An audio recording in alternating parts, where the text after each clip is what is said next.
Hello, আসসালামু আলাইকুম। আমি হাফিজুর রহমান।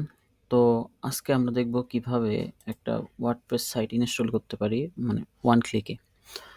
আ ১ম এ আমাদেরকে যেতে হবে cPanel এ। cPanel আমি নেমচিপে লগইন করে নিছি। তো cPanel থেকে এখানে একটা অ্যাপ আছে সফটাকুলাস অ্যাপ ইনস্টলার অথবা আপনি আরেকটা অন্যগুলাতে অন্য হোস্টিং গুলাতে আপনি হয়তোবা পাবেন ওয়ার্ডপ্রেস নামে।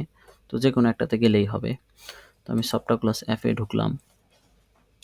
ঢোকার পরে এখানে একটা অপশন আছে ওয়ার্ডপ্রেস, এটাতে ক্লিক করতে হবে। ইনস্টলে ক্লিক করে দেন এখান থেকে আপনার সেই ডোমেইনটা সিলেক্ট করবেন। ধরেন আমি একটা সাবডোমেইন সিলেক্ট করতেছি। এটা সাবডোমেইন। এটা যদি কোনো ডিরেক্টরির আন্ডারে হয় তো সেইখানে আপনি ডিরেক্টরির নেমটা লিখে দিতে পারেন। অথবা যদি আপনি রুট ডোমেইনে বা সাবডোমেইনে যদি আপনি ইনস্টল করতে যান ওয়ার্ডপ্রেসটা তো এটা এমটি রাখবেন। দেন এখানে HTTPS না কোনটা সেটা সিলেক্ট করে দিয়ে দেবেন। দেন নিচের দিকে এখানে সাইট টাইটেল, তারপরে সাইট ডেসক্রিপশন, এখানে ইউজার নেম দিবেন এবং পাসওয়ার্ড দিবেন। এই ২ টা আপনি সেভ করে রাখবেন। এটা পরে লগইনের ক্ষেত্রে এটা আপনার কাজে লাগবে। এখানে অ্যাডমিন ইমেইল আপনি যে ইমেইলে লগইন মানে ওয়ার্ডপ্রেসটা ইনস্টল করতে যাচ্ছেন সেটা এখানে বসাবেন। বসানোর পর ল্যাঙ্গুয়েজ সিলেক্ট করবেন। এখান থেকে যদি কোনো প্লাগইন লাগে সেটা চেক করে দিবেন। আর যদি না লাগে আনচেক করে দিবেন।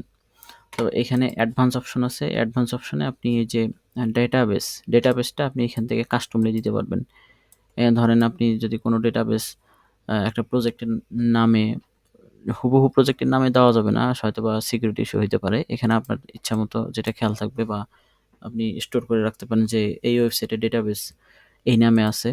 সো এটা আপনি সেভ করে রাখতে পারেন। এখানে চেঞ্জ করে দিয়ে আপনি সেভ করে রাখতে পারেন। তারপর এইখানে আপনি থিম সিলেক্ট করতে পারবেন অথবা যদি না করেন আপনি ডিফল্ট একটা থিমে ইনস্টল হয়ে যাবে।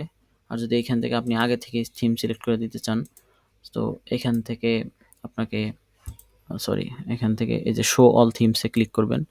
ক্লিক করার পরে এখানে থিম সার্চ দিবেন। সার্চ দিয়ে ওই থিমটা আপনার অ্যাড করে নিয়ে দেন এখানে ইনস্টলেশনে ক্লিক করবেন।